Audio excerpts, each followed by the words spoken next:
So it's been a few months since I've done a video about braiding, and one that I was planning on doing was about using multiple colored strands and how to do different patterns with multiple colored strands of lace. And then somebody in the comments of one of the videos asked something about a gaucho braid, which is an asymmetric style braid. We'll get to that in a little bit, but it's a good segue into one of my previous videos. I talked about using knots instead of braiding on handles, and there's a relation between the knots and the braids that can kind of take everything up to another level. And that's, if you really look at them, the knots and the braids are the same structures, the same basic things. It's just whether it's 8 similar or individual strands, or whether it's one strand folded back on itself 8 times. I'm going to get in a little closer so you can see a little bit better on what's going on in these and show you what I'm talking about. Now, this first part that I have braided on this one is braided in what's called, or what I've heard called, a diamond braid a lot of time. And it's braided with 2 different colors, and you can see it makes sort of a spiral pattern as it wraps around. That has to come with how you lay out the lace to start with, is what pattern you're going to wind up getting. But if you actually look at the braid itself, and you look at this handle on this mallet next to it, you'll see that it's really the same pattern. This, on this handle, is functionally, it's a single pass gaucho knot, or it could be considered a 4-part, or a 4-bight 17-part Turk's head. So a regular braid does actually match up with a single pass gaucho knot. As I said, it's just whether this is an 8-strand braid and this is a knot that goes back and forth 8 times to make functionally an 8-strand braid out of a single strand. Now, another gaucho knot is what's called a 2-pass gaucho knot, or a gaucho knot of 2 passes. Basically meaning that each strand is going over 2 other strands, and then under 2 other strands as it goes around the knot. And that is what is referred to as a gaucho braid. And you'll see it has this sort of sideways chevron pattern to it, just like this knot. And again, basically the same thing. If you look at the end of it, you've got 4 bights on it, 4 loops at the end where it doubles back on itself, and then doubles back on itself from this end as well. So you wind up with 8 strands, just like an 8-strand braid, back and forth, back and forth, back and forth. So functionally, they are really the same things. And where that comes into play is that you can then tie knots that you don't have to have something finishing the ends to cover it up where you ended a braid. You can take and make braids that start at one end, go down, and then fold back and weave back into themselves and back braid by doing just half of it at first and then doubling it back up again, turn a 6-strand braid into a 12-strand braid or something like that.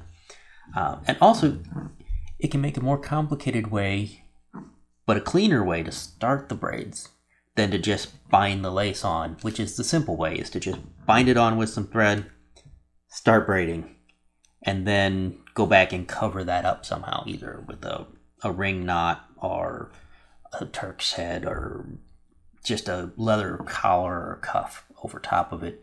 There's a lot of different ways to cover it.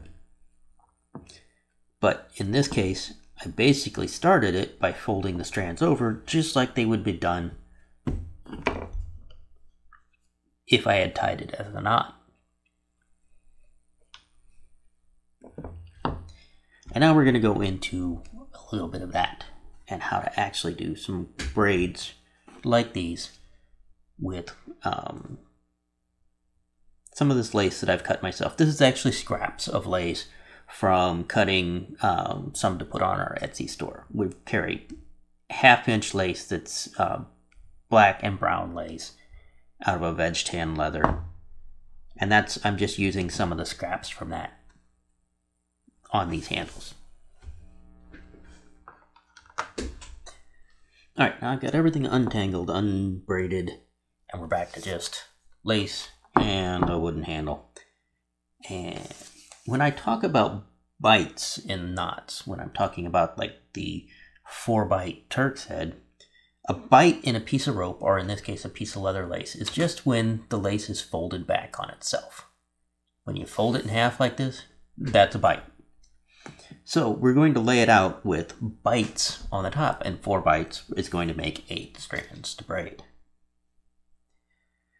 So to do that, in this case, we're going to find kind of the middle of each of these pieces of lace, and we're going to lay it right up here where I want to bind it on.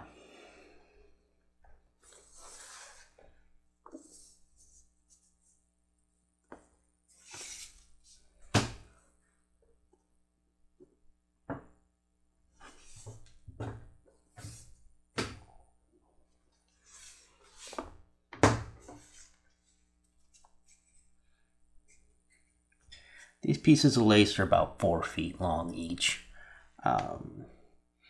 Again, like I said, they were just scrap pieces that I had laying around left over after cutting lace. It wasn't long enough to make a piece to sell on Etsy.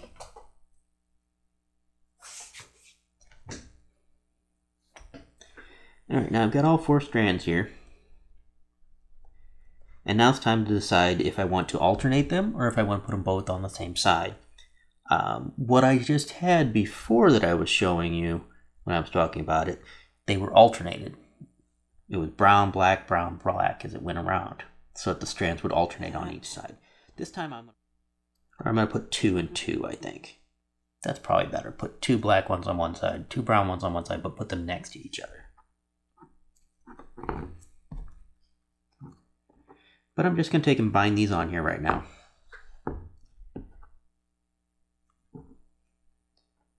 To do that, we'll just tie a simple knot. That's a friction type knot to tighten it down, called a timber hitch.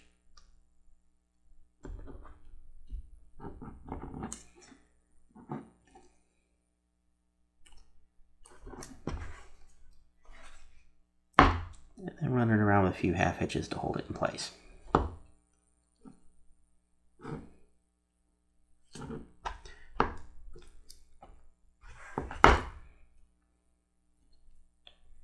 Not really important how I tie this on, because when I'm done, this will hold itself in there, and I'll be able to even cut this out and pull it out of there if I wanted to.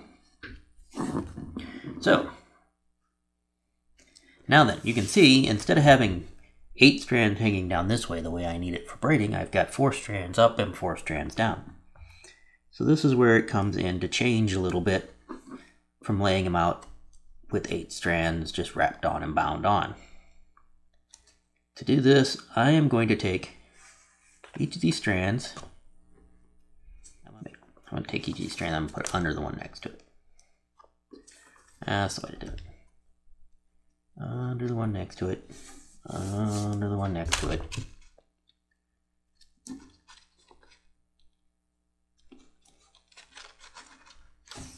Under that one.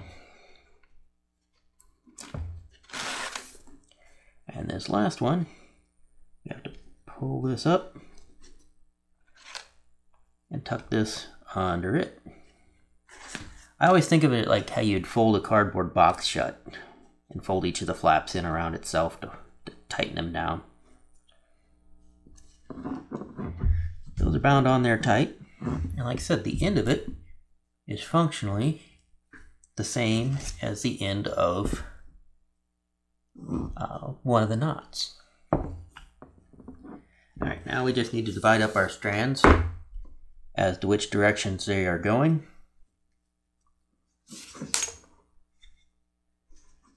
So I've got black strands pointing this way, got brown strands pointing that way. Here's a brown strand pointing this way, a black strand pointing that way, another black strand pointing that way. So that's my 4 strands that go off that direction. These are my 4 strands that go off this direction.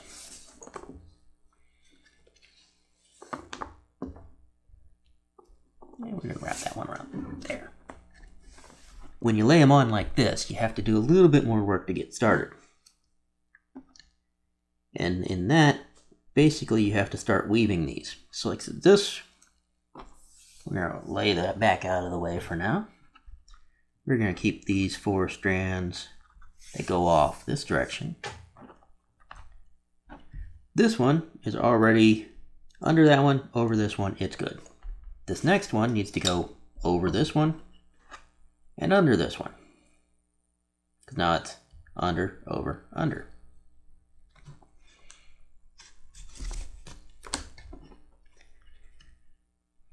If you're not doing a basic diamond braid, of course that's going to change as to exactly what they need to do for the particular braid you're doing.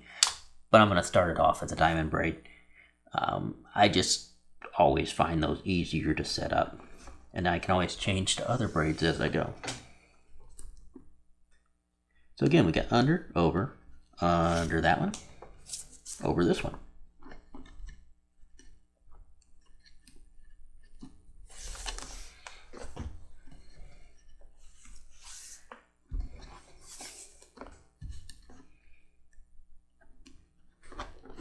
And same here, it's going under, it's going to have to go over this one, under that one,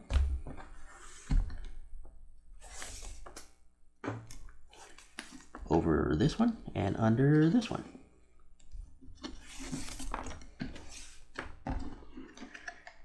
All right.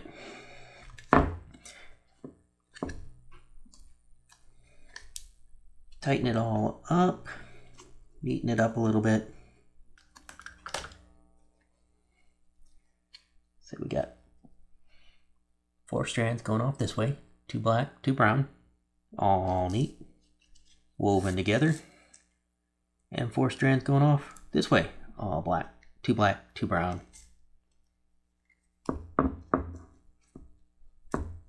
And you can see that the ends are all bound over. Now I can start a little bit of braiding, and then I can go ahead and cut this out and get rid of it. That wax thread that I have there to bind it on really easily. So this strand bound here at the bottom is over the top. That means the next strand needs to come from that side, wrap around,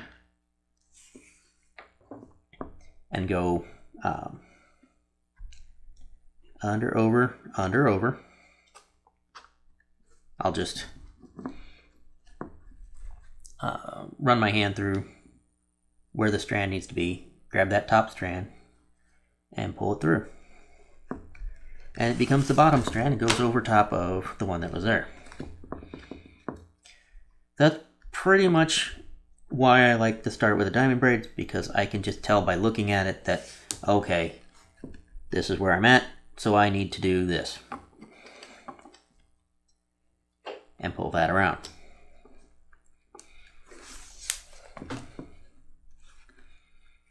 So you're just always going over whichever strand's on top on the bottom.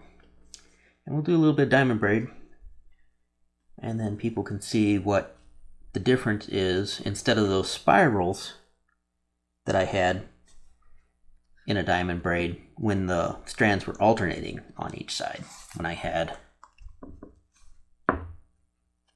it set up with brown, black, brown, black. Now I've got brown, brown, black, black.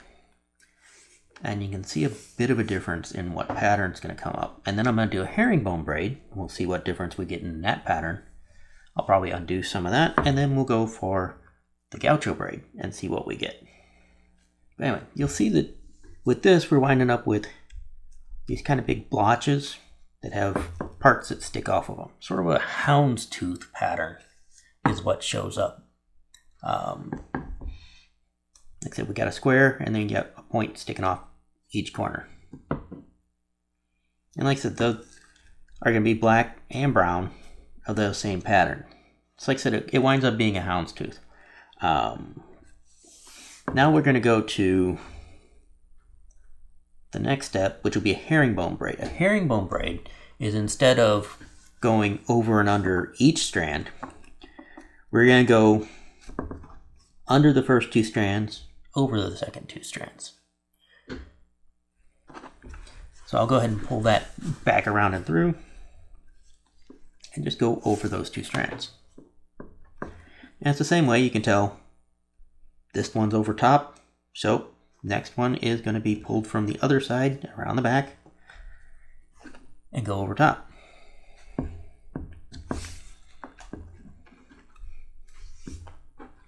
And let's do some of the herringbone and see what the pattern comes out as.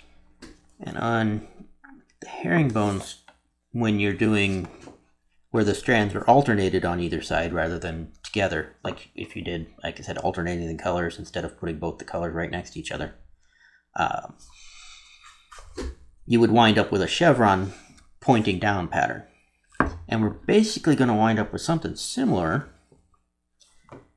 with them together. It's just going to be wider chevrons. So we've got 2 black together, 2 brown together as we go around. Okay, you can see the pattern start to develop there. So instead of what we had with that houndstooth pattern up here, we've now got this kind of chevron pattern. So now let's go ahead and undo some of this, and we'll see what a gaucho braid looks like. Alright, now then. A gaucho braid can be somewhat confusing because gaucho braids are not a symmetrical braid. So far what I've been, and it's what, I don't know if that's the actual term for it, but that's what I think of them as. I've been doing a braid that both sides of the braid, you do the same thing. So I think of them as a symmetrical braid. It's always, whether you're on the right side or the left side, you're doing pretty much the same motion. Whether you're doing a herringbone where it's 2 and 2, or it could be, if you do a 12-strand herringbone, it could be 3 and 3 on each side, whichever. Or a diamond braid where it's alternating on each strand, whether you're up or down. On a gaucho braid, well, an 8-strand gaucho braid,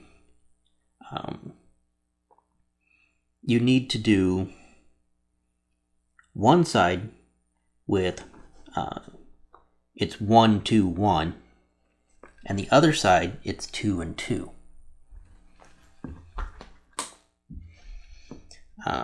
Whether it's right or left, it's just one side you need to go and keep the strands as 2 and 2. So you're going to go under 2, over 2 to start. There's actually 4 steps to this braid that keep getting repeated. So it's under 2, over 2 on one side. The other side, it's going to be over 1, under 2, over 1. So that side's going to always be 1, 2, 1, whereas the first side's always 2 and 2.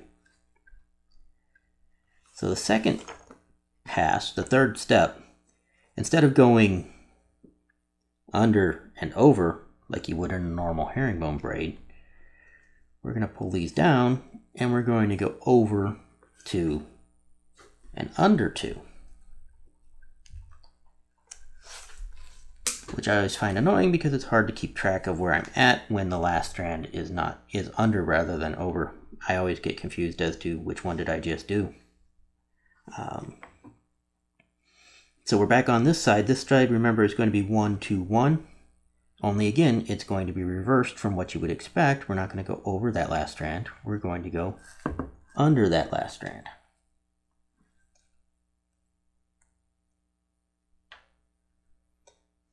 And so we're going to go under, over, under, and pull around.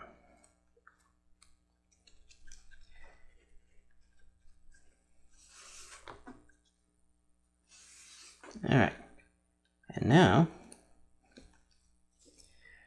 we're back on our first strand. That was our 4th step, so we're back to our first step again. And our first step was under 2 over 2, just like a regular herringbone braid. And so it's a lot like doing another braid. It's still repetitive in a way. It's just 4 steps to remember instead of only basically 1 step repeated on each side. But there's a lot more trying to hold things tight and keep them straight and remember where you're at in it than there is in a regular braid. It's not as easy for me to just start and my hands are braiding while the rest of me isn't even paying attention anymore. But this is enough that you can start to see the pattern that, again, we've got these sideways facing chevrons starting to show up, just like you have in a gaucho knot, those sideways chevrons. So a herringbone braid would have produced chevrons that point with the direction of the braid, whereas the gaucho braid, they point to the side. And I'm pretty sure depending on which side you start which one of these on, you'll come up with a pattern that's angled a different direction, or where you start the laces, you can come up with a pattern that's turned a different direction. But for the most part, it's all just variations of the same from there. The gaucho braid will also probably take a little bit more fiddling and fitting with the back to get it nice and even.